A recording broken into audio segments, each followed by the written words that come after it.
Oh,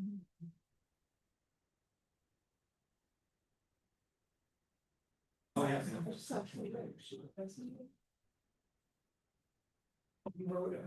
Yeah.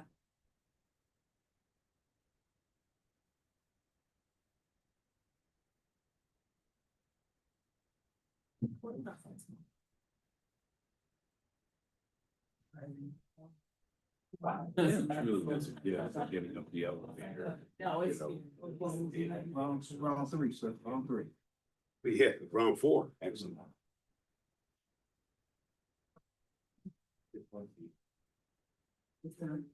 Oh, yeah.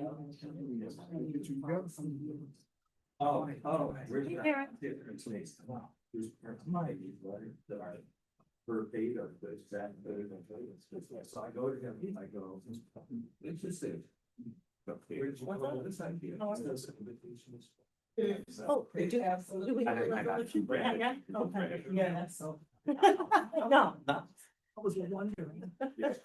They say news travels fast. Wait, hold on. What is the expect when he says, get it from corp council? I figure they just write their own memos and put your name in them anyway. Hey, Mary. Don't mind me. You know what else? You know, like. Not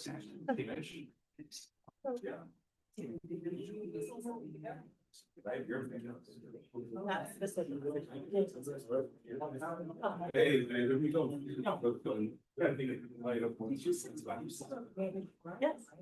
Yeah. Didn't I get the idea? No, you got it. I got it from him. Oh, yes. Good afternoon, everyone. I'd like to call government operations to order on this lovely day of August 13th. Madam Clerk? Commissioner Wilson, Commissioner Peterson Mayberry, Commissioner Kenizik, Commissioner Colleen, Chair Clemente, Here. you have a quorum present. Thank you. Next item, please. B, Chairwoman's remarks. Just like to welcome Commissioner Marecki here today. And that's all I have to say. Next item. C, approval of the July 23rd, 2025 meeting minutes. We are going to be using our tablets today, and we have a motion from Commissioner Peterson Mayberry, second by Commissioner Wilson. Please vote on your tablet. Motion carried. Thank you. Next item, please. D, unfinished business. There is none listed. And let's move to new business, please. Item 1, under new business, forwarding an HR report on all civil service positions. Can we do 1 and 2 together, please? And then just so everyone knows, the first 5 items are receive and file, so we'll just take a motion at the end of number 5 before we go on to approvals. So if you could just read number 2 now, please, Madam Clerk. Item 2, forwarding an HR report on the reasons for voluntary employee departures. Okay, commissioners, does anyone have any questions on these 2 reports? If I could please have someone from the department to come up to the table.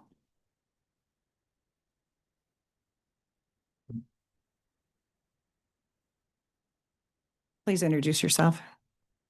Thank you. Donna Wilson, HR Director. So we have a question from Commissioner Peterson Mayberry.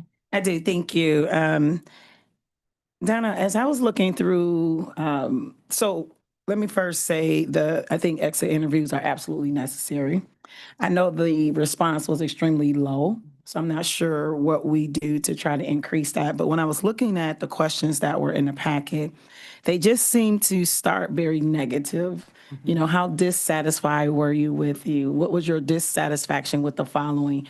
And so it seems like we were leading them to the water for them to drink only what we were providing. And then I also thought it might be too long. You know, traditionally, you know, Blue Ribbon is like 8 questions or less. And I saw question 13, 14, 15. So that may have something to do with the way that individuals are choosing to go into this space. But in saying all that, I'm also wondering what we're doing for recruitment to help fill some of those gaps and voids if we're using like temp until, you know, it's like a, you know, use them as a temp. And then if they do well, then they're actually hired. So those are my questions, Madam Chair. Okay, so we do have a wraparound recruitment. And wraparound recruitment is that we do traditional recruitment by posting on our website and we attend career fairs. We also work with the departments to do, JDF calls them Super Saturdays. The sheriff just did a one-stop hiring. We'll be doing the same for DPS coming up shortly. So those are general or traditional recruitment. We also do have some contractual firms that we use to supplement, particularly with the Oracle project, as we, bring on new technology and programs. And then we also do headhunters or recruitment firms. So depending on the type of recruitment we have, the level of the recruitment and the difficulty to fill. We always say that probably our fifth most recruitment source is employee referrals. So all of us are recruiters. We encourage posting on our LinkedIn. All the commissioners post in their newsletters, and so we're a wraparound recruitment. Do you have a follow-up or? I did one Okay. follow-up. So you could address the exit interview process, but also are we partnering with, because I saw several of the positions were skilled trades. So are we partnering with those organizations to help close those as well? Yes, we do. So our skilled trades, particularly in facilities management and planning, we recruit from the various unions, and so we do skilled trades. We also reach out what we call in-class recruitment. So we'll take people who are skilled in those areas or working in those areas and go into the classroom before people graduate. We've done that with Wayne County Community College and other areas to kind of recruit before. Last week, we were with Wayne Link, and Wayne Link is also the county provides funding for different services, but we're also an employer. So we were there in twofold. Okay, but I do want to answer your question. So we have basically used the same template over the years, but we will go back and look at changing the wording of the questions. And some of what we've done over the last few years is that one, encouraging notification earlier. And some people prefer to do an oral exit interview with their immediate supervisor. And how do we capture that information? So we've tried to push out information, say, once you have that interview, send it to us so we can incorporate it in our numbers. And so we just had an HR liaison meeting the other day and went over the service requests and the exit interview process. So we are constantly encouraging, yes, All exits are negatives. correct. So you are offering it as a form, paper copy or computer, and also in person. I did notice also that it was only 25% participation, which is unfortunate. Right. The other thing, like you said, we're our own best resources, Mhm. but when you looked at that report, people that were leaving said, would you refer Wayne County as an employer? And it was not favorable. Right. So we need to do, getting more people, always collecting data, I think is very important. But interesting, the reports from this year to last year, it was relatively the same, 27 or 26 retirement, 101 resignations last year, 27 retirement, 99 resignations. So, and the other thing that I think that maybe we're doing a better job at is career opportunities, including those new things that we've added on with Oracle and Open Sesame that will probably help retain people. And so last year when we started doing performance evaluations, it allows that one-on-one meeting. Everyone always had the opportunity, but now we have a structured process to encourage that opportunity. So to, like you said, kind of stay some of those individuals leaving.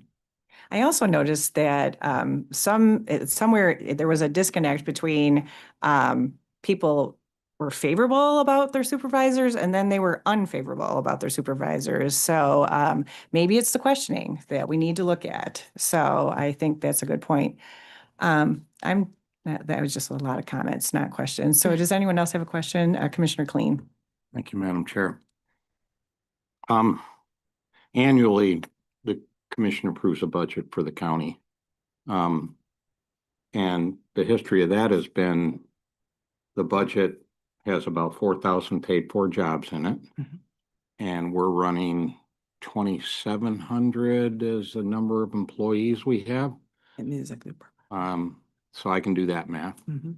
And then when I occasionally check the county website on job openings, there's only 4 or 5 there. So why the difference? Why? Well, first off, we look at the positions that departments or elected offices requisition, meaning they intend to fill. And those are the ones that we are actively recruiting. So that number, it could be, and is substantially different. So what departments budget for may be different what they rec, depending on the timing of the year. And then what you don't see on the website are our internal positions. So when we have, under the CBAs, we have to offer transfers, we have to offer opportunity for promotions. So you don't see those postings on the website. So the job is open and people have an opportunity to transfer or whatnot. Correct. And if that doesn't happen, then, It's open recruitment, and that's typically what you will see on the website. because it just, to me, doesn't give the right impression out there, Mhm. right? We talk to our constituents, we're shorthanded. Right. We've been shorthanded for a long time. And there's only a few jobs available through the website. Right. So I don't know. It- It just doesn't connect. So, and you also, right, and you also have to look at those positions that are continuous postings or evergreen postings. So for example, the sheriff, so it's only one posting, but we're always recruiting. For JDF, we're one posting, but we're always recruiting. Court clerks, so there are certain classifications of positions that we're always recruiting, but you're only going to see one posting. Well, if you maybe can report on that too, because looking at the website, I have no idea what are evergreen and what Okay. aren't, and how many positions are involved in the evergreen. Mhm. Because I'm looking at those 1,300 jobs, and I would imagine that plays into people feeling overworked, and everybody, supervisor, frontline, everybody. So maybe you can at some point fill us in on these evergreen things and how we're going about that. Sure, we'll note those positions that have continuous postings and multiple vacancies. Thanks, Madam Chair. Yes, Commissioner I just Peterson, maybe. just had one more. Donna, the onboarding, so have you found that the onboarding process, people are dropping out during the onboarding because of the cumbersome? Onboarding, Yeah. and I don't have the stat in front of me, but it's relatively low of those positions that we extend that people don't accept. Okay. And so we don't necessarily see a huge dropout because of a job offer. Okay. Through the process, maybe I use the example, when I first started, we posted positions for 6 months. Well, candidates don't think you're serious about hiring. Right. And then job boards put your vacancy lower because it's been open for so long. Mhm. So we are conscious about continuously posting positions. And then what we want to be better at is the candidate experience. How many times are we contacting the candidate after their initial application? Yes. That was my. Okay, are there any questions on these 2 items? Okay, thank you very much. So can we move to item number 3, please? Item 3, forwarding a Wayne County Employees Retirement System quarterly report on stipend contributions and disbursements for the period ending June 30, 2025. Okay, so this is a receive and file regarding the Wayne County Employees Retirement System. Commissioners, do we have any questions? Commissioner Colleen, and do we have someone here that could answer those questions? Hallway conversation going. Oh, Oh, yeah. yes. Well, 1 second, Commissioner, I'm sorry. 3 and 4 are, can you read in 4, please?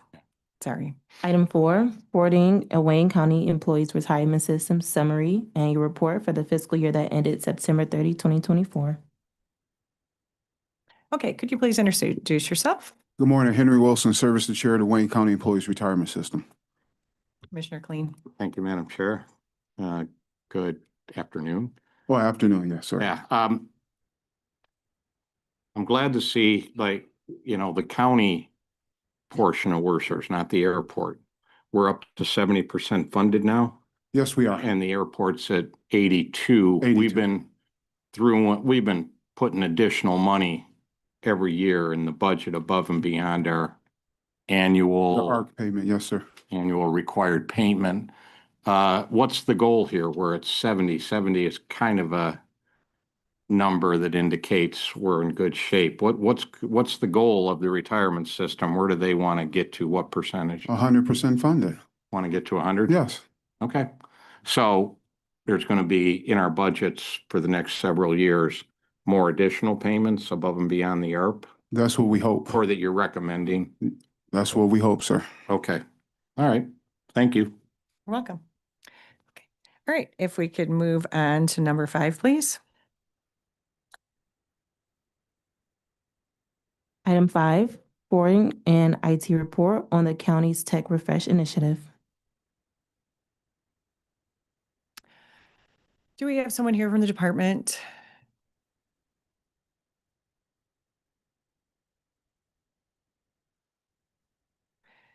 Can you give us an update about our tech refresh? Sure. Heck, Thank you. Roman.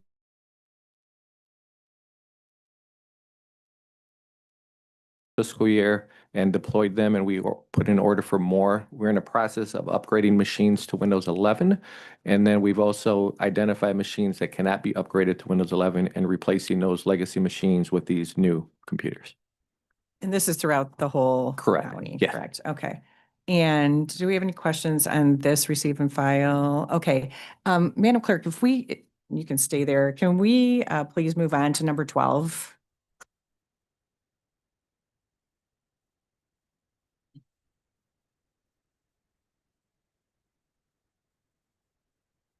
Moving to item 12, requesting commission approval of Amendment 4 to a comparable source contract, formerly a 5-year cooperative purchase agreement with AT&T Corp. to provide final payment for the 4 circuits and telephone lines that were disconnected as part of the county's transition to the Voice over Internet Protocol phone system. So we have talked about this before.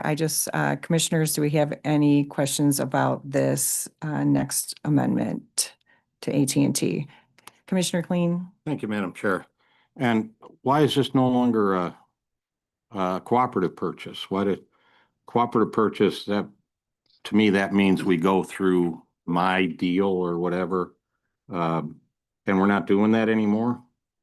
So it's the same contract, but it's not done through the cooperative purchasing system. So, Tori Woods, IT Contract Manager.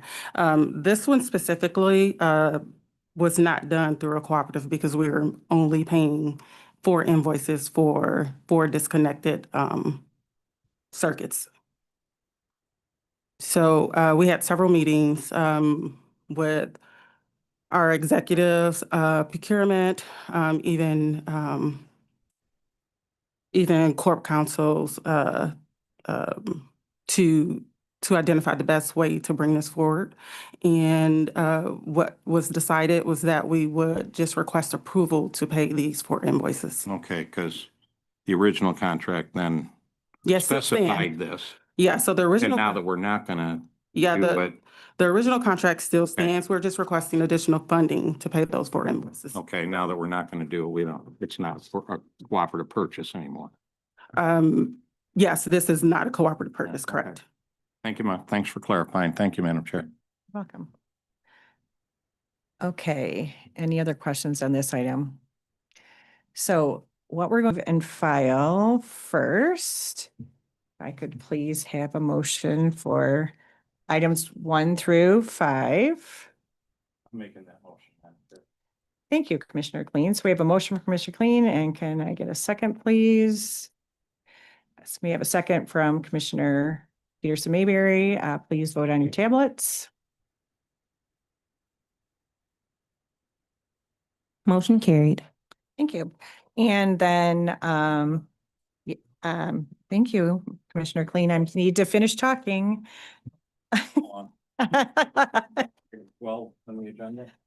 Yes, we have a motion by Commissioner Clean to approve item number 12 and a second by Commissioner Wilson. If you please vote on that. No, not for me, because I can't get there. We go. Motion carried. Thank you.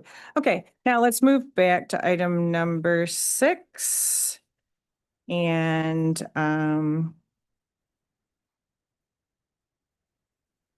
let's see, can you please read number 6 in, please? Item 6, requesting commission approval of Amendment 2 to a 6-month comparable source contract with an option to extend or renew with Robert Half to continue providing temporary staffing in various areas, including financial planning and analysis for the Department of Management and Budget.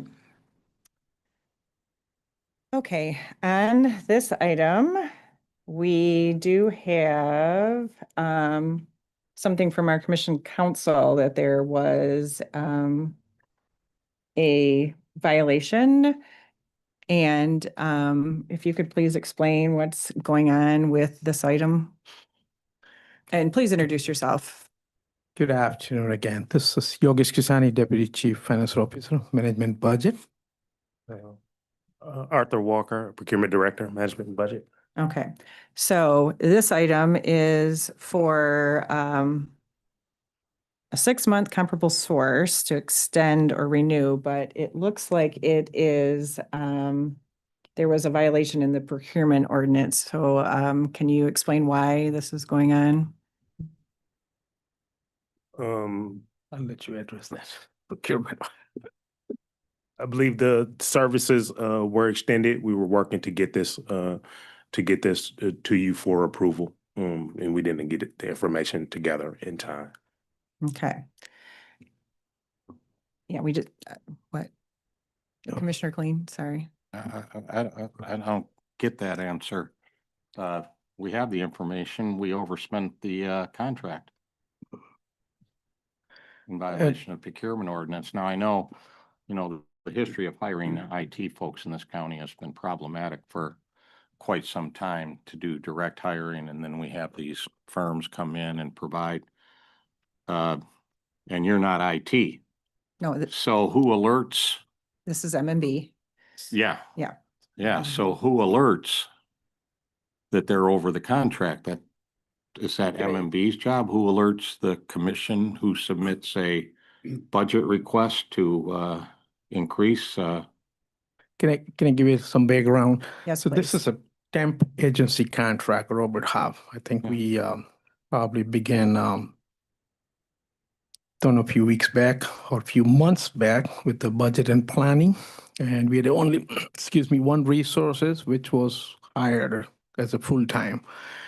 And then because of when we went live with the system, again, our HCM, we needed a lot of other help, analytical skill and so forth. So at this point, there's a one employee, very talented resource that working with an MNB full-time on this whole payroll analysis and so forth. Having said that, why we probably, I won't say overrun or something, but because we have used this contract, we needed help during, again, this is a temp agency in nature. So we used this contract to help out our treasurer's office 4 to 6 weeks. We needed this help in order to get our audit done. So there was a lot of other things were going on at the treasurer's office, and they say we need help because of we're not able to get the files because of cyber attack and so forth. So since this was an easy way, rather than going somewhere else, we would have taken time. So we just I believe so 4 to 6 weeks, we kind of loaned some of the 6 or 7 resources to them just to make sure that we get all the documents that they were working on that. Having said that, this amendment, particularly since we are going to go live with the system, there will be an audit, there will be a lot of other challenges or additional resources we are going to need this. And one thing about the temp agency, Robert Half, compared to others, if we request certain things, they can come up within a day or two, which is very easy to get on the board. And, can kind of staff augmentation, but can start working with us and help us out. And I might need to, deploy this resource in some other offices if need to be. Okay, so I guess we just want to make sure that we're following our procurement ordinance, and it looks like this contract is going to go through until August 29th of 2026. And I guess there was a question. Excuse me, are you informed when you're exceeding, or do you know when things are being exceeded that you need to come back and ask for more time? And I know there was a lot going on with an audit but I guess we're just trying to make sure that we are following what we need to follow. Yes, Commissioner, again, to the chair, yes. We probably try this from April or May because we do look at that. We do get a report like every month from some contract monitoring report. We do get that. I think this particularly one, if I don't forget, there's Mr. Cato is here. I think Robert Half himself, there was one APP certificate or something that took a lot of time for them to give us. When they submitted, it was incorrect again. So we were kind of going back and forth, and I think they were very well aware that this is going to, get delayed in some of the payments. So I think we started from March or April. We knew that this is going to be there. So I think we did our due diligence on our side, but it was kind of on a vendor side that took a lot of time to give us a required documents. Okay. Commissioner Kleen, I'm sorry, did you have something you I- wanted to continue? Yeah, go right ahead. Pertaining to what you were doing, Madam Chair. So we're renewing the contract and we're increasing the amount to 475,000. That That is correct. yeah. But is the intent then that increase is going to cover the cost of exceeding the previous contract by $60,000? That by renewing this and adding more money,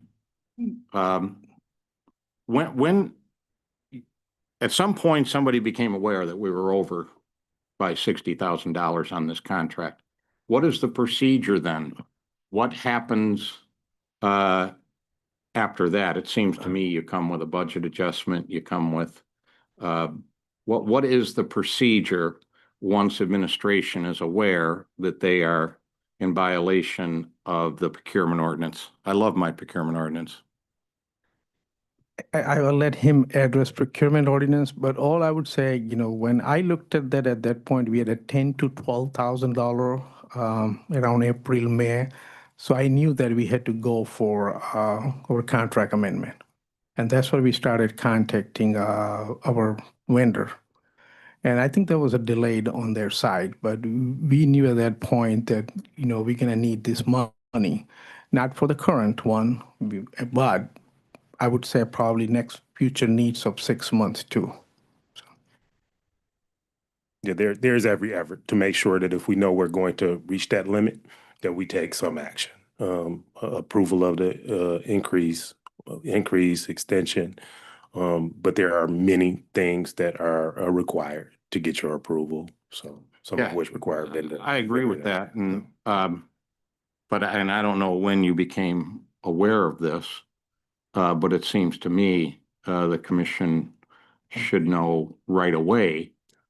And I'm just kind of guessing at this now rather than saying, well, we'll submit an amendment a couple of months from now and that'll take care of it. And does the 60,000 eat into additional hires? Because you're requesting more money in this contract. Does that 60,000 going to hurt what the plans are? Because you're paying previous bills, not future ones. Commissioner Kleen, I would not think so, because at that point, I did make a calculation, what are the still resources working at the treasurer's office, but there was only like 6 to 8 weeks. And there was only at this point one resource right now working full-time with me. So at that point, I did an estimated calculation, and here's the amount is going to be.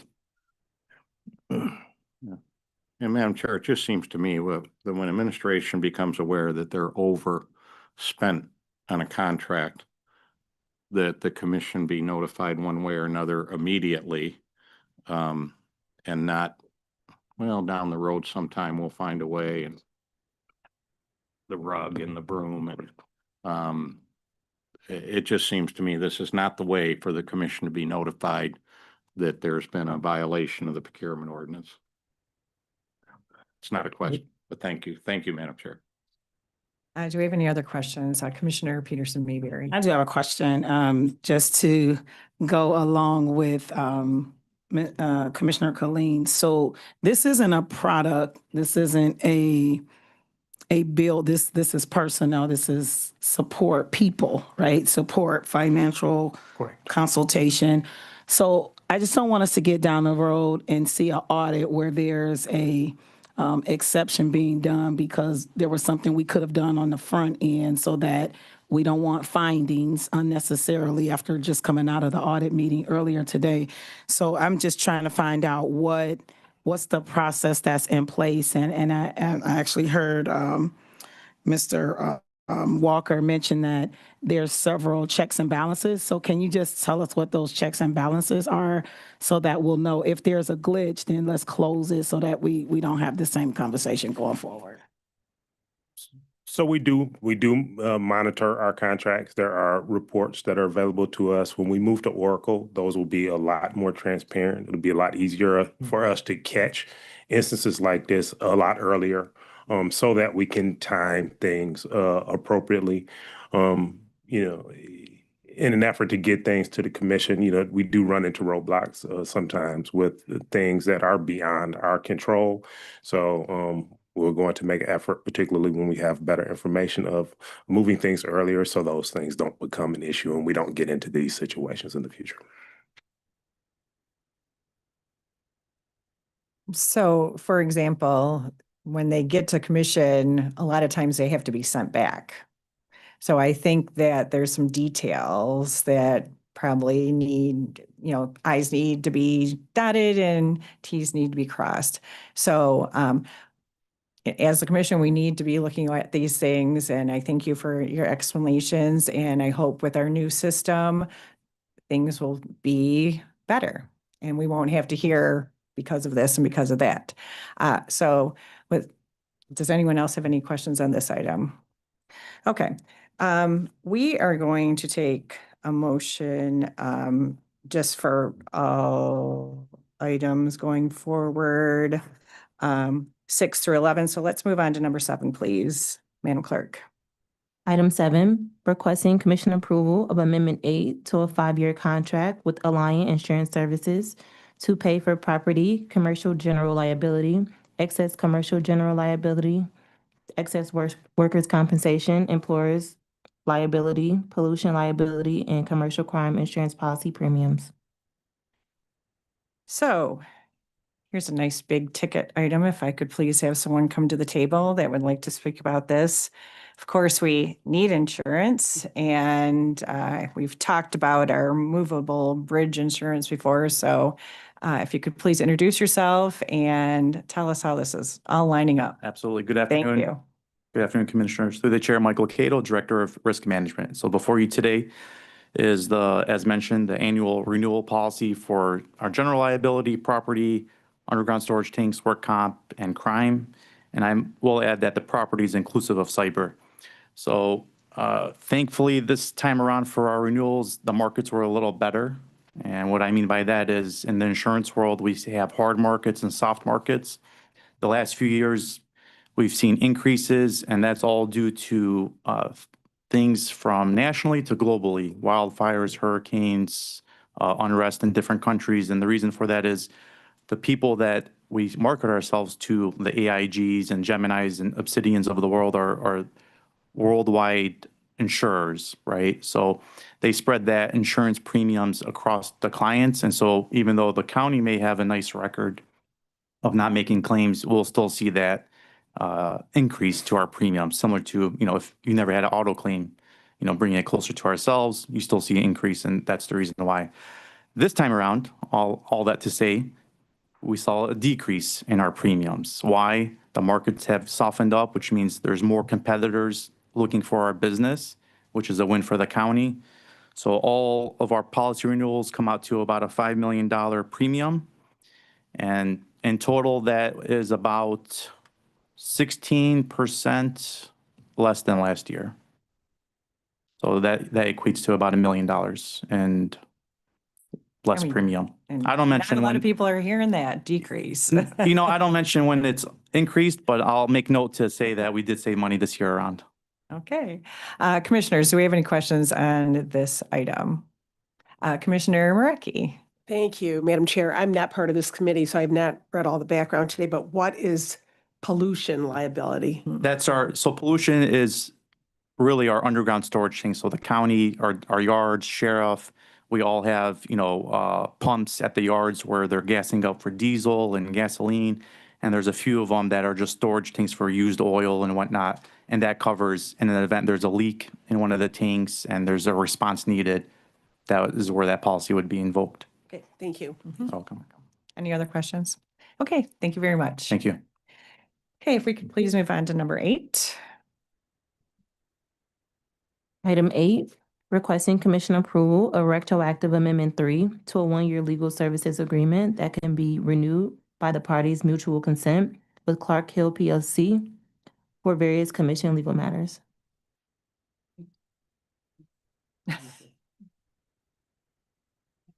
Yes, you. She never gets to come to sit at the table.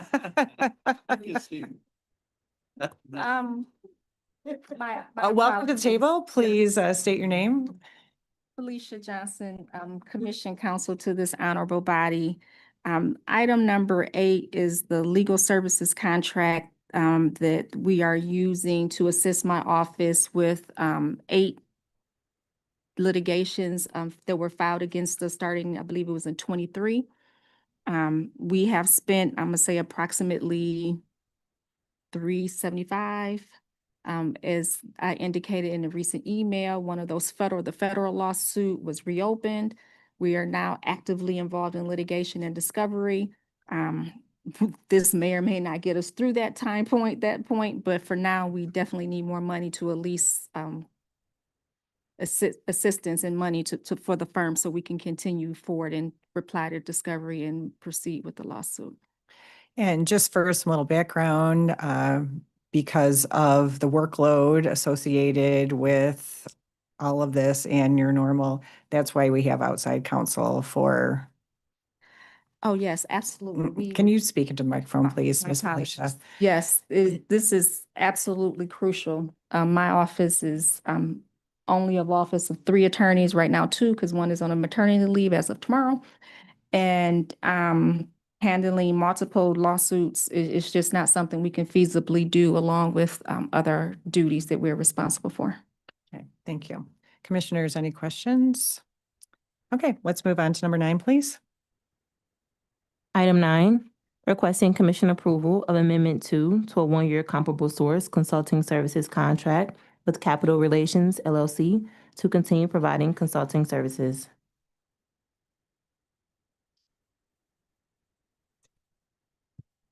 Good afternoon. Good afternoon, Could you Sue. please, thank you, you know the drill. Sue Hamud, Deputy Corporation Counsel. Thank you. Brian Manning, Assistant County Executive. This is a contract for lobbying services for the county. Capital Relations assists the county in matters in Lansing, lobbying in matters of interest for the county up in Lansing. Okay, very good. Commissioners, do we have any questions about this contract? Commissioner Peterson Mayberry. Just one. Was the RFP or bid done for this contract? No, I believe these are sole source. ComSource. ComSource. Yes, thank you. Yes. Okay, no questions on item number 10. Okay, can we move on to number 11? No, no. We're going to 9, sorry, I'm trying to get through faster. Number 10. item 10, requesting commission approval of Amendment 2 to a one-year comparable source consulting services contract with Plunkett Cooney to continue providing legislative relations and advocacy services regarding the juvenile justice system in the state of Michigan or matters before the legislature and the executive and administrative branches of state government. Good afternoon again, Sue Hamoud, Deputy Corporation Counsel. Again, this is another lobbying contract for interests of the county up in Lansing. Regarded to juvenile. It's not limited to. Not limited. It's not Okay. limited, but it does include juvenile, yes. Services, so our thing, so it does say relations and services regarding. Okay, so as long, it's not limited to that, they can do other. The scope of the contract is not Okay. limited to juvenile. Okay, Yep. I just want, there's like that Yeah. language there. Okay, very good. Any questions, commissioners, on this? And now we are on to number 11. Item 11, requesting commission approval of Amendment 1 to a two-year legal services agreement with Dakima Gossett PLLC to add funds and revise Appendix B in the George Goff v. Wayne County matter. Good afternoon, Sue Hamoud, Deputy Corporation Counsel. Claire Mason Lee, Assistant Corporation Counsel, Chief of the Labor, Employment, and Workers' Compensation Team. Thank you for joining us. So this is a two-year legal service agreement in a case that is going on. Where are we at here with this case? Discovery still. Okay. All right. Very good. Commissioners, do we have any questions on this item? No. Okay. Let's move on to. We need a motion for these. Yes, now we're done. We need a motion for items 6 through 12, 11. Thank you. Thank you for keeping me in order. 11, please. Making that motion, Madam Chair. Thank you. We have a motion from Commissioner Clean and a second, please, from Commissioner Wilson. If you please use your tablets to vote. Motion carried. Thank you. So at this time, we need to have a motion to go into, no, we need to read this first. Yes. Item 13, requesting commission approval of a settlement in the matter of Takara McCullen, next friend to TM, a minor v. Wayne County. Corporation Counsel has reviewed the litigation and is of the opinion that a discussion of trial or settlement strategy in connection with specific pending litigation in an open meeting will have a detrimental financial effect on the county's litigation or settlement position. Therefore, a closed client counsel session is requested. Okay, thank you. So we have a motion by Commissioner Peterson Mayberry to go into closed session, and we have a second from Commissioner Clean. We need to do a roll call vote for, no, you need to talk first. Before you go into roll call. Oh, yeah. I'm sorry, before you go. Before you go into closed session. Yeah, you got it. Thank you. Okay, so if we can do a roll call vote to go into closed session, please. What I was suggesting is that he did it on the record. Yeah, I know, and you made him leave. Yeah.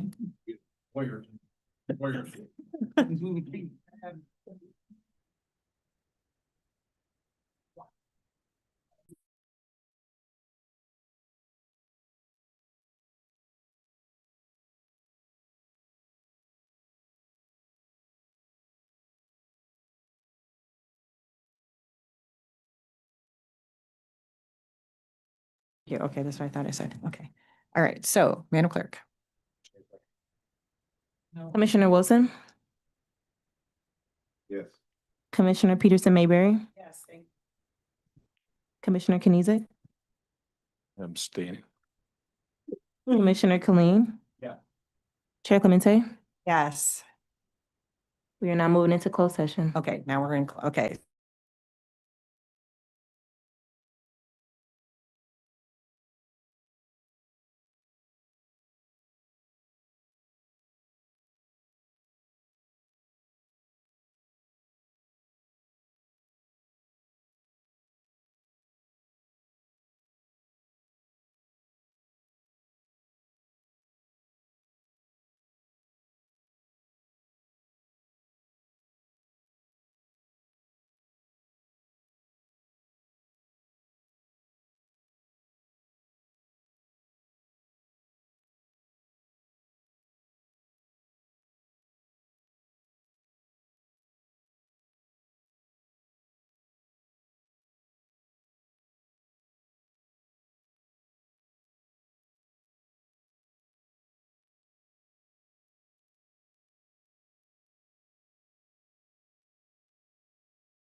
Madam Clerk, let's see, where are we at? So we need a motion to approve item number 13, please. Okay, I have that. A motion from Commissioner Peterson Mayberry, seconded from Commissioner Wilson. Please. No, we don't have tablets. Do we have tablets? Yes. Okay, please vote on your tablet. Motion carried. We have Commissioner Knizik as an abstention. Thank you. Next item.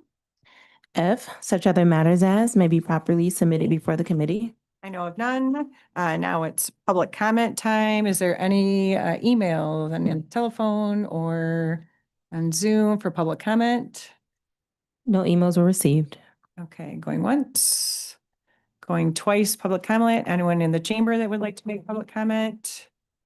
I see none. Okay, public comment is now closed. Can I get a motion for adjournment? And we are adjourned. Okay. Now